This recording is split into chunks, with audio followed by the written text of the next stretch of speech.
انسان کی سب خصلت مادی بدن کی وجہ سے ہیں۔ چونکہ زمین فلک کے درمیان ہے، لہٰذا اس کے جس حصے پر سورج کی روشنی پڑتی ہے وہاں دن ہوتا ہے، ورنہ رات۔ اب اگر زمین اس دائرے سے خارج ہو جائے تو پھر اس کی یہ صفت بدل جائے گی۔ اسی طرح اگر مجاہدات کے ذریعے جسمانی حجاب رفع کر دیا جائے تو روح ہمیشہ منور رہے گی اور اس پر غفلت کے آثار طاری نہیں ہوں گے۔ تمام قدورات جسم ہی کی وجہ سے پیدا ہوتی ہیں، روح ان کا مخزن نہیں۔ چہرے کا رنگ انسانی حالات کے اسباب کی وجہ سے کبھی سرخ، کبھی زرد، کبھی سفید ہوتا رہتا ہے۔ اسی طرح روح میں بھی قدورتیں مختلف اسباب کی وجہ سے پیدا ہوتی رہتی ہیں، ورنہ وہ خود مصفہ شے ہے۔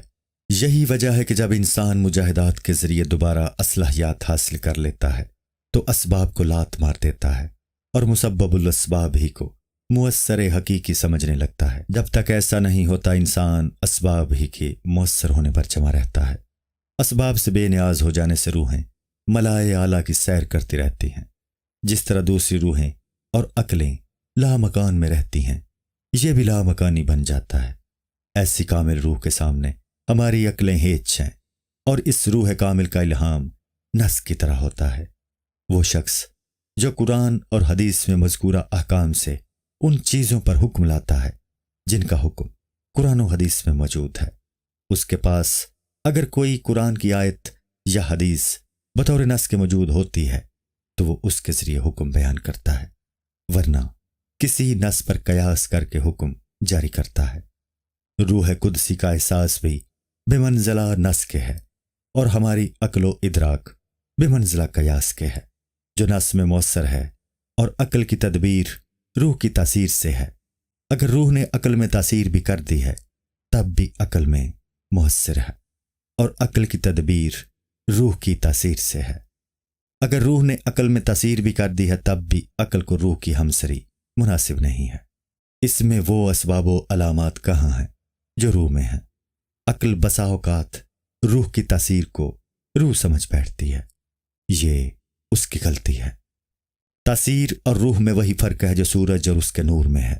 جب یہ معلوم ہو گیا کہ نور اور چیز ہے اور سورج دوسری چیز ہے تو سالک کو صرف نور پر ہی اکتفا نہیں کرنا چاہیے بلکہ سورج تک پہنچنے کی کوشش کرنی چاہیے۔ دنیا میں جو آثار قدرت ہیں وہ فانی ہیں، لیکن جس کا وصول ذات تک ہو جائے گا وہ دائمی نور میں مستغرق رہے گا۔ اب نہ اس کی جسمانی کثافتیں نور سے مانے ہوں گی اور نہ مظاہر قدرت کا فنا ہونا اس کے لیے فراق کے غم کا سبب بنے گا۔ ایسا شخص وہی ہوگا جو لاہوتی ہوگا، یا اگر وہ ناسوتی ہے تو اس نے مجاہدوں کے ذریعے اپنے ناسوتی پن کو ختم کر دیا ہے۔ خاکی اور ناسوتی ذات کے جلووں کی تاب نہیں لا سکتا۔ اس کو اسی طرح سمجھو کہ اگر سورج زمین پر ہمیشہ چمکے تو وہ برداشت نہیں کر سکے گی اور اس میں کوئی چیز اگانے کی طاقت ہی نہیں رہے گی۔ مچھلی چونکہ آبی چیز ہے وہ دائمی طور پر پانی کو برداشت کر سکتی ہے۔ سانپ خشکی کی چیز ہے، وہ ہمیشہ سمندر میں نہیں رہ سکتا۔ اسی طرح لاہوتی اور ناسوتی کو سمجھو۔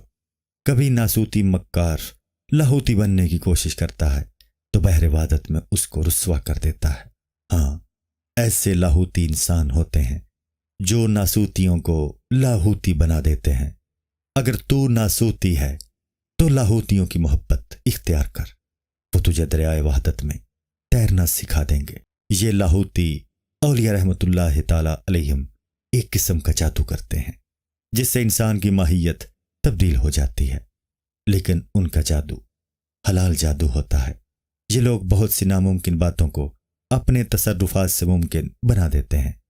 ان کی صحبت میں برے اخلاق اچھے اخلاق میں تبدیل ہو جاتے ہیں، لیکن منکرین ان کو صرف بشر ہی کہتے رہتے ہیں۔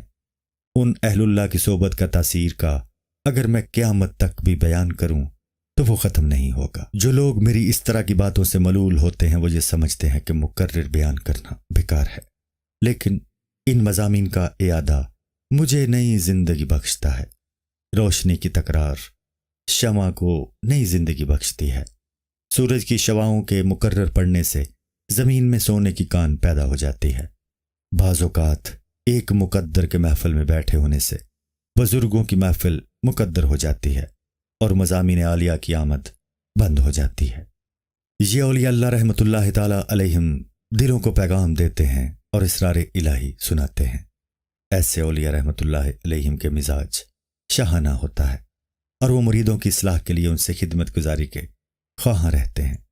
مرید کے لیے محض ذکر و فکر ہی کافی نہیں ہے، شیخ کے آداب اور خدمات بجا لانا بھی ضروری ہے۔